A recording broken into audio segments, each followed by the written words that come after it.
Welcome to Real Talk Baseball. I am your host, Will Power. My partner in crime, John Murrow, is missing in action today, but he should be back next week.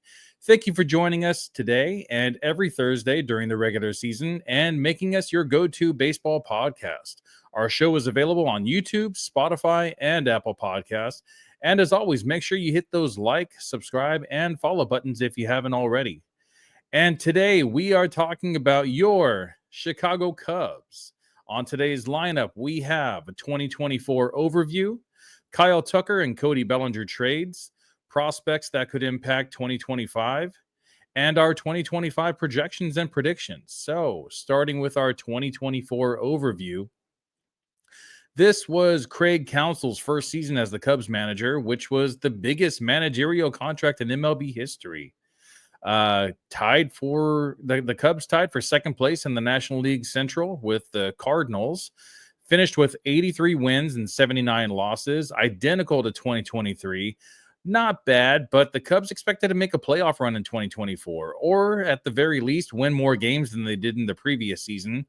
Unfortunately, the Brewers were the only National League Central team to make the playoffs, winning 93 games and losing 69.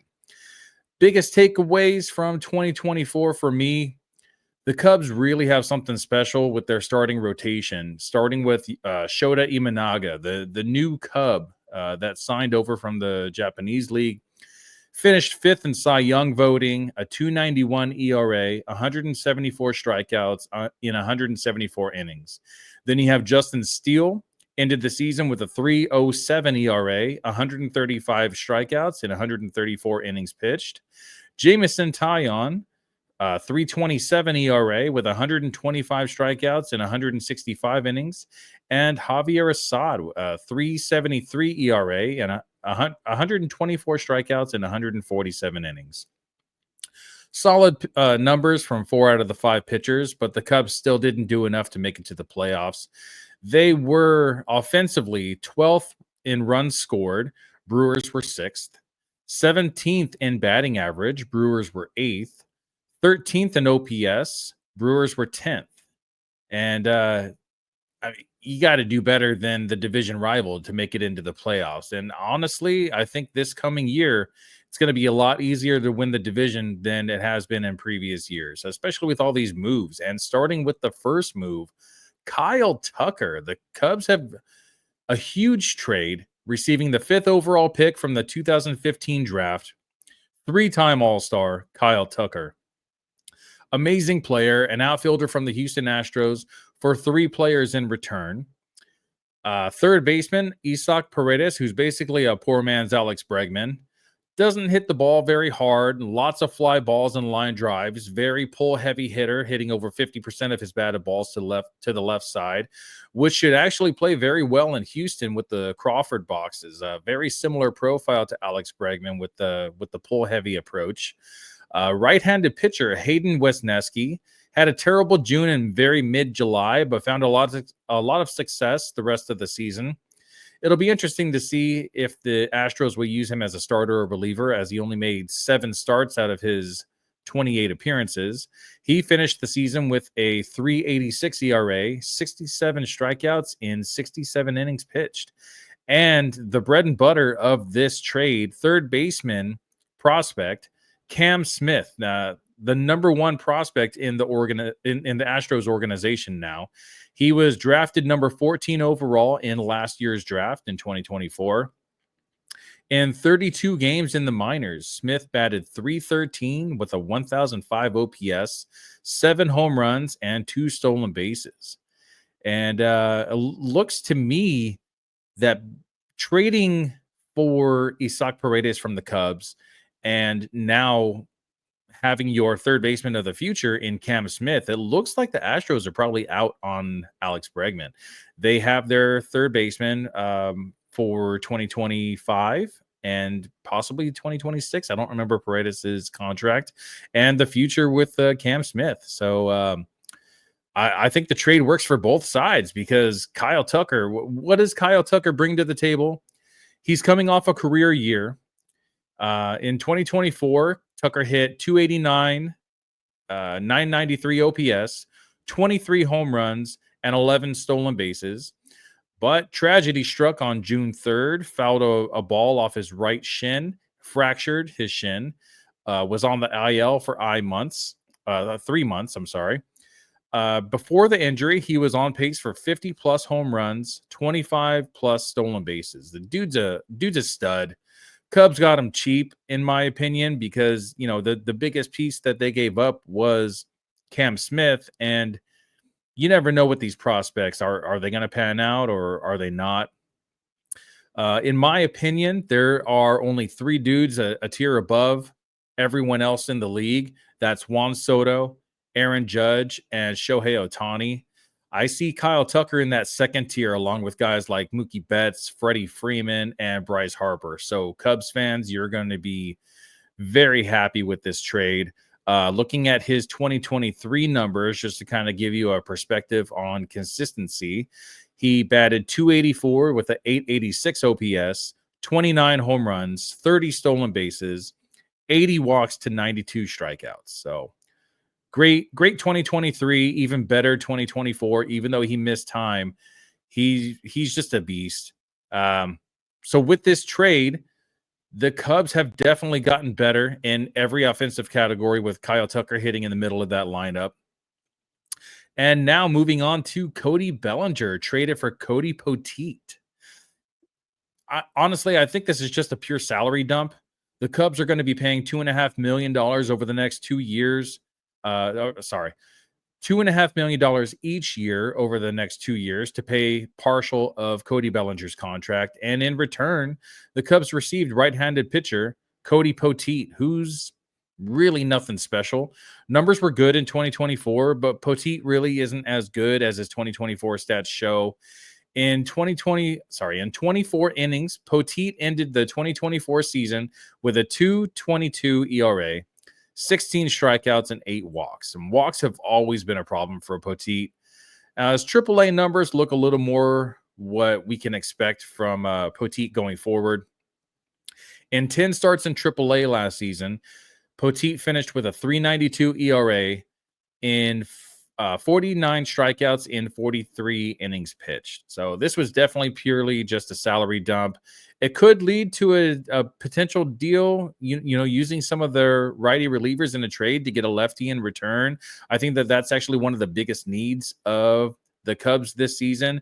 Looking at their bullpen, they are extremely righty heavy. They actually have no lefties in their bullpen. So that is a huge need. I could definitely see the Cubs trading for a big left-handed pitcher coming in. Last season, Hector Neris led the team with 17 saves in 2024. That's not good. When your saves leader only has 17 on the season and you have other guys in other organizations getting, 38 or more, that's a big deal. Cubs starting pitchers did a pretty good job of limiting runs, but they desperately need a closer. 38 total saves out of 62 opportunities, with a team bullpen ERA of 3.81. In comparison, the team that the Cubs tied with in the National League Central, the Cardinals, had 17 more saves with 55, and their ERA was 17 points lower with a 3.64 ERA. Brewers won the division, had 53 saves on the season. Bullpen ERA was 3.11, 70 points lower than the Cubs last season. So definitely need some upgrades in that bullpen, and it looks like they've already started. The Cubs have added Eli Morgan from the Guardians, who was great in 2024, a 1.93 ERA, 34 strikeouts in 42 innings, has the potential to be the closer, but rumor is the Cubs have been linked to 37-year-old Kirby Yates. Now, 37 years old, don't let his age fool you. Last season with the Rangers, Yates finished with a 7-2 win-loss record, 33 saves with a 1.17 ERA, 85 strikeouts in 61 innings pitched. Now, that's another thing that's kind of missing from the pitching staff of the Cubs is the strikeouts. This guy has a higher K per 9 than anyone else on the Cubs organization. So love to see Kirby Yates next season in a Cubs uniform. Only had 2 blown saves last season. Cubs should definitely jump on this opportunity to add a closer before another team swoops in on them, which should be coming in, in the few days or weeks from now. Hoping he can sign before Christmas, but we'll see. Cubs have also been linked to free agent Kyle Finnegan, another righty. With Finnegan finished the season last year with a 3.67 ERA, 60 strikeouts in 63 innings pitched. Adding Finnegan would start to solve a huge problem that is the Cubs bullpen. The only problem I can see, as I mentioned earlier, is they do not have any lefty relievers. Uh, Yates and Finnegan are both righties as well. So the move would definitely help the bullpen replace some of the dodgy righties on their staff.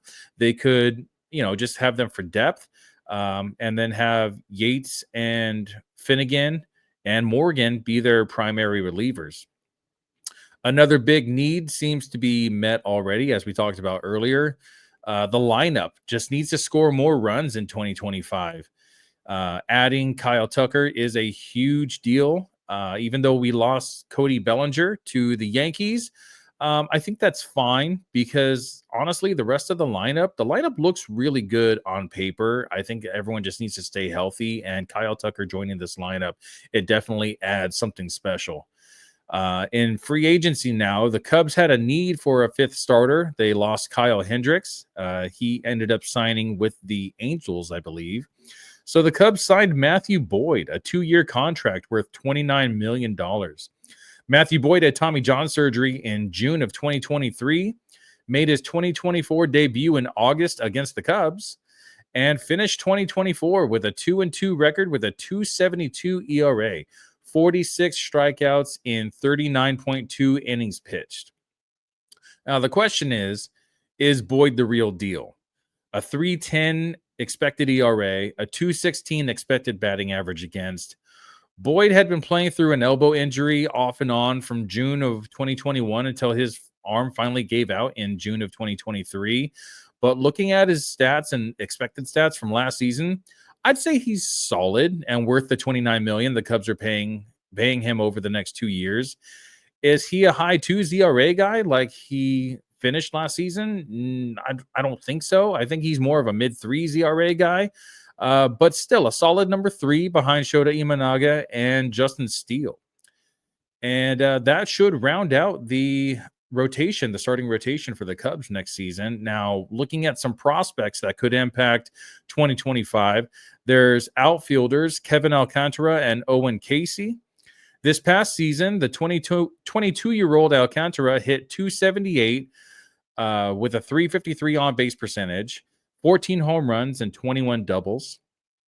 Had 14 steals in 111 games between AA Tennessee and AAA Iowa. Adding additional depth to an already crowded outfield, I think in the National League that might be okay because we have the DH now. So I'm assuming that one of those outfielders is probably going to be the everyday DH and potentially just kind of mix spot starts in the outfield here and there just to give the outfielders some rest. And we also have the 22-year-old Owen Casey in 127 games in AAA. In 2024, the lefty slugger hit 278 with a 375 on-base percentage, slugged 472, 19 home runs, 29 doubles, 71 walks, and 11 steals. Casey ended with a 958 OPS in 18 games in September. So I love seeing this. Owen Casey and Alcantara might be ready. I think we saw a little cup of coffee of him last year in the majors. Owen Casey, he might need another year of seasoning or two, but in 127 games in AAA, batting 278, that's not too shabby. So we might see him sooner than later. I'm sure he's probably going to be at spring training, and we'll see how he hits against Major League pitching. And let's see. We have another prospect, a catcher, Moises Ballesteros. He is the number 4 prospect in the Cubs organization, number 44 overall. In 124 games in 2024, Ballesteros hit 289 with a 354 on-base percentage and 825 OPS, 19 homers, 24 doubles, while making 72 starts at catcher, 42 games at DH, and 8 starts at first base. He was also part of the 2024 All-Star Futures game. So this is definitely the future of the Cubs at the catching position. After losing Wilson Contreras, getting traded away a couple seasons ago, um, it's looking pretty bright for the Cubs catcher position. And then we have Cade Horton, the number 7 overall pick in 2022, had a 3.15 ERA in the minors, huge upside, 157 strikeouts in 122 innings pitched so far. So looking great. Unfortunately, he was limited to 34 and one-third innings in 2024. 9 games in the minors with a 4.46 ERA, 40 strikeouts, 13 walks before spending the rest of the season on the IL with right subscapularis strain. Horton could be a key option for the Cubs at some point in 2025, probably spending majority of the time in the bullpen and possibly making a spot start here and there. You know how pitchers are; they have injuries very often, especially in this day and age in 2025. And then we have, I think I might have saved the best for last. We have Matt Shaw, an infielder who is probably going to play third base unless Nico Horner could possibly get traded, and then that would move Matt Shaw over to second base, which is his natural position. In 121 games in the minors, batted 284 with a 379 on base percentage, a 929 OPS, hit 21 home runs, 19 doubles, and 31 stolen bases. Now, Paredes has gone to Houston. There's a hole at third base. So it looks like Shaw has a clear opening to make the Cubs opening day roster. You know, like I said, unless they make another big splash and possibly a trade for a guy like a Alec Boehm, whose name has been circling around the winter meetings. I just saw an alert today that the Phillies seem to be halting any trade talks. It looks like they're just going to stick with their third baseman over there. So unless they sign a guy like Alex Bregman, I think Matt Shaw pretty much has that spot locked up. And 2025 projected lineup, we have Ian Happ leading off, Kyle Tucker batting second, Seiya Suzuki batting third, most likely DHing most of the time. Dude gets injured pretty often. Batting cleanup, Dansby Swanson. Batting number 5, Michael Busch. Number 6, Nico Horner. Number 7, Matt Shaw. 8, Pete Crow Armstrong. And 9, Miguel Amaya at catcher. And for the starting rotation, we have Shota Imanaga, Justin Steele, Jameson Taillon, Matt Boyd, and Javier Assad, with Ben Brown and Cade Horton adding some depth to a pretty good starting rotation. I'm predicting that the Cubs will probably win 94 games and with 68 losses. I think that's going to be good enough to win the division, especially with the Brewers trading away their closer, Devin Williams, to the Yankees. And the Cardinals are reportedly being sellers this offseason, also trying to slash some payroll by trading Nolan Arenado and losing Paul Goldschmidt to free agency. And that was it for today's show. If you enjoyed this content, please hit that like and subscribe button and join us every Thursday during the regular season. We will be here talking fantasy baseball, and on Sunday nights we have the Power Hour show with Carlo Baseball and Ernie Orange. And that's a wrap for today. We will see you guys next week with some more 2024 overviews and some other teams. And yeah, see you guys next week. Peace.